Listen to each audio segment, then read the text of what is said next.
everybody, and welcome. It is our final episode of 55 and 5. I wore my ice cream hat. I kept the bad mustache. I'm Ian Riccaboni, Cary Silkin, AJ from Bisson Creative and Web Design. The 5-minute history lessons of every card in the 122 card Parkhurst Wrestling trading card set. Well, it wraps up today, Cary.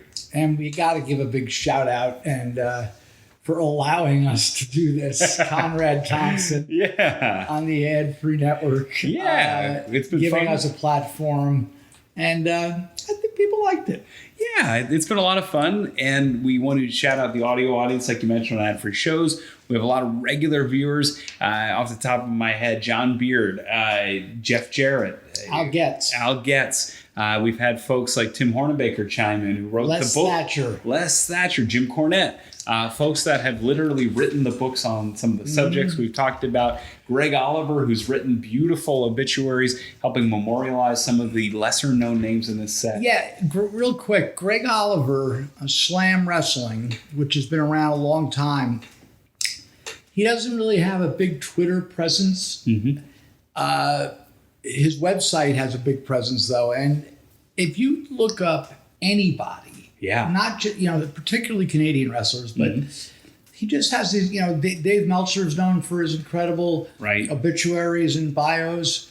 Well, Greg Oliver is just as good, maybe even better, because he covers everybody. Yep.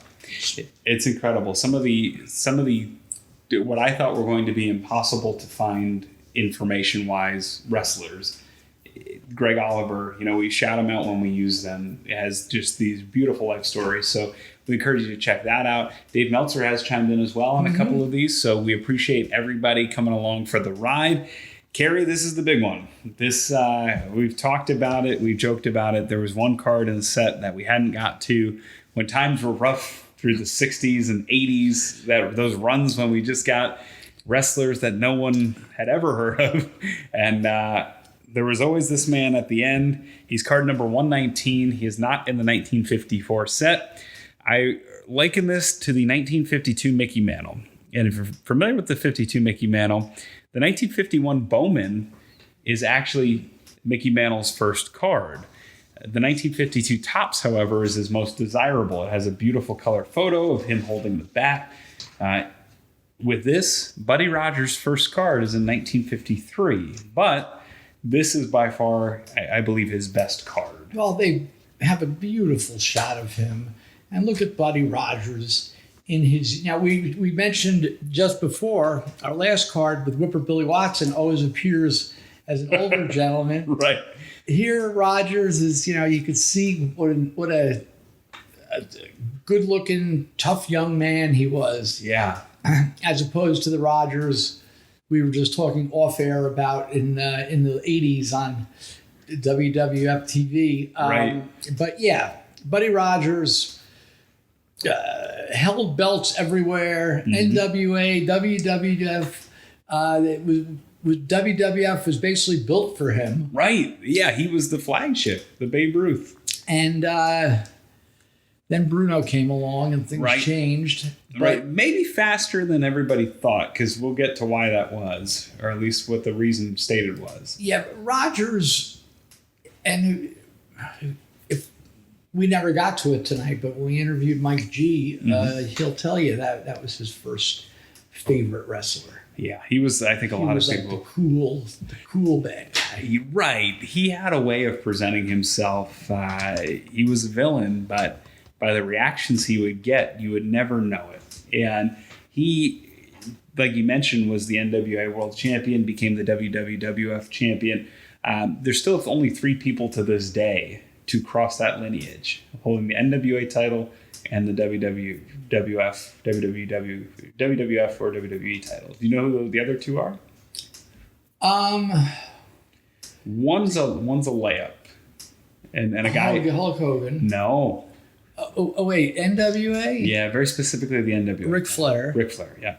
And the other one is current, believe it or not. And we've had him in Ring of Honor, one of the staples of early Ring of Honor. One of the staples of early Ring of Honor, and he held titles in CM Punk? AJ Styles. AJ Styles, of course. Yeah. So those are the only 3 men to do it. and shows you what rare company that Buddy Rogers is in to this day. He was from Camden. And he was in World War II, and he had a great relationship with his mother. He got a bit of a discharge. There's a great book by Tim Hornbecker that goes through his life. World War II, he gets his assignments. He's doing different things, but he really knows he has to take care of his mother. His mother cannot afford to live on her own. Gets off, does that, takes care of her, starts wrestling. His mom's a real central figure in his life. From there, he really starts to wrestle locally, whether it's Camden, Trenton, Philly, wrestling in that area. Starts to travel, gets his first big break in the Texas area. He's wrestling under his given name, which is Herman Road. Mm-hmm. And so until he meets a man who became very pivotal in his life, Jack Pfeffer. And Jack Pfeffer says, "You're going to be Nature Boy Buddy Rogers." And the Nature Boy, Cary, I believe it's a Nat King Cole song. I'm not sure. Yeah, there's a song called The Nature Boy that the nickname comes from. And really, he's off to the races once Jack Pfeffer intervenes. Because at this point, he's got the Jack Pfeffer belt, which is kind of crafted as a tool where, yes, there's the NWA World Champion, but this is the World Champion. And Jack Pfeffer would kind of pass the title around to whoever he wanted to get a big name. And huge success in Texas and California. Goes to St. Louis, where he helps essentially launch a secondary St. Louis territory and creates a schism and then gets it back together. And really, you got to be powerful to do that with the power brokers of the days like the Mushnicks and like Tom Pax. I'm sure you have this on your list, but let's not forget the Comiskey Park. Shortly after St. Louis, he goes to Comiskey Park, the match where of the White Sox play. Yeah, biggest gate to that point, largest attendance, biggest gate, and just monstrous. 1961, the match of the century. That was an attendance record in totality that would last until the Parade of Roses in 1984, the David Von Erich Memorial. Right. So it's just monstrous. He won the title from Pat O'Connor, the NWA World Championship. At that point, there was a schmaltzy finish with the championship, how he loses the title, and then he shows up on WWF TV, Capitol Wrestling in DC on April the 11th, 1963, and Willie Gilzenberg presents him with a brand new world championship because Buddy Rogers has just won a tournament in Rio de Janeiro. Right. Can you tell us a little bit about that tournament? Well, there's been a lot of tournaments in Rio de Janeiro. None of them ever happened. Right. That was the go-to of the McMahon family when they would have the tag team champions. They're bringing in a new title, or they're bringing an intercontinental belt or something. Right. It was always decided at a tournament in Rio de Janeiro. It wasn't in Lima. Right. It wasn't in Bogota. It was in Rio de Janeiro. All the time. And our good friend Willie Gilzenberg. Right. And they were really only bringing him in to get him out. Right. Yeah. So what's interesting, and the book, Tim Hornbecker's book kind of touches on this. If you ask, or if you look through people who were in the know at the time, they wanted to anoint Bruno. And Buddy Rogers was smart enough to know that. And he was starting to have some health problems. He knew he had sort of a heart issue. He would actually end up having a heart attack, 2 heart attacks later. But he knew something was wrong. But he knew he could probably get at least 1 or 2 more big money paydays for it. So he signs the match against Bruno, 48 seconds. The word is, Bruno, to his credit and to his dying day, I believe kept up with the story that, I was that good. I beat him in 48 seconds. Meanwhile, Buddy Rogers said, hey, I knew I was going to have a heart attack. The doctors told me I was going to have a heart attack. I ended up having a heart attack. It needed to be short so that I could have the match and make sure he got the belt. So wasn't there also... Didn't Bruno also say, or maybe it was another situation, not with Bruno, we could do this the hard way or we could do this the easy way? That's another one of the stories. Yeah. But why I don't believe that is because the Sweet Daddy Siki documentary, but they broke the color barrier outside of Charlotte, North Carolina. And it was for the NWA World Championship around that time. I think it was either 61 or 62. And he was ready to go to war and to protect Siki. He kind of sensed, he sensed that the crowd wasn't going to have the match, and Siki was going to get some offense in. And Buddy Rogers just like, listen, send me out to the mat. I'll get counted out. We'll both get paid. We'll both be safe, and we can do. Let's do this the easy way where everybody's not hurt, because there was racial tension. There was the KKK was there. So he seems like a guy that always had business on his mind. I don't think he was going to do it the hard way, especially knowing he had the heart attack shortly thereafter. And you'll have better. Pretty much after that loss to Bruno, he was pretty much done. Yeah, he got out. He must have saved money. He was supposed to have a tag team match. He had a couple tag matches. He teamed with Johnny Barend, and he was supposed to face Bruno again in October of that year.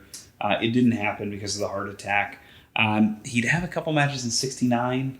He does a little bit of a comeback because there's sort of a legend circuit that starts out in Ohio, which is interesting, and that kind of fizzles. Has one big comeback match against Ric Flair in '78. Right. Battle of the Nature Boys. Is that in Florida?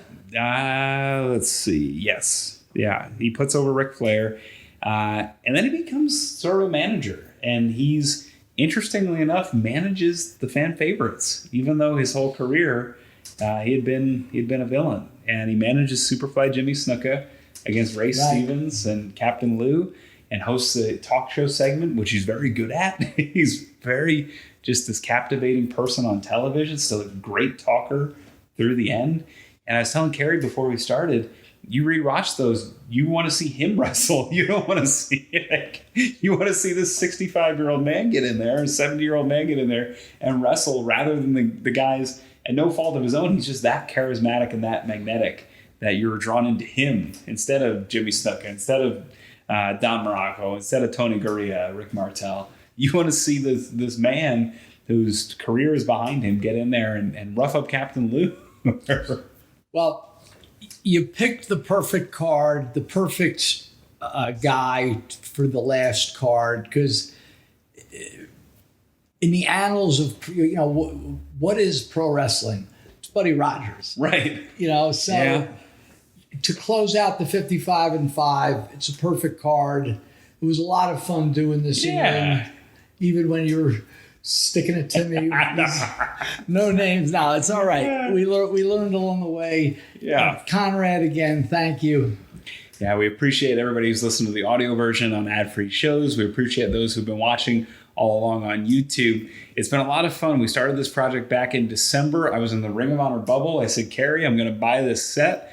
Both Cary and my wife said, you don't know half of these people in it. So we set out on a mission to learn who they were, and it's been a lot of fun along the way. 122 episodes are in the book, 5-minute history lessons for each. I want to thank each and every one of you for watching. If you watched one or all 122, we appreciate you.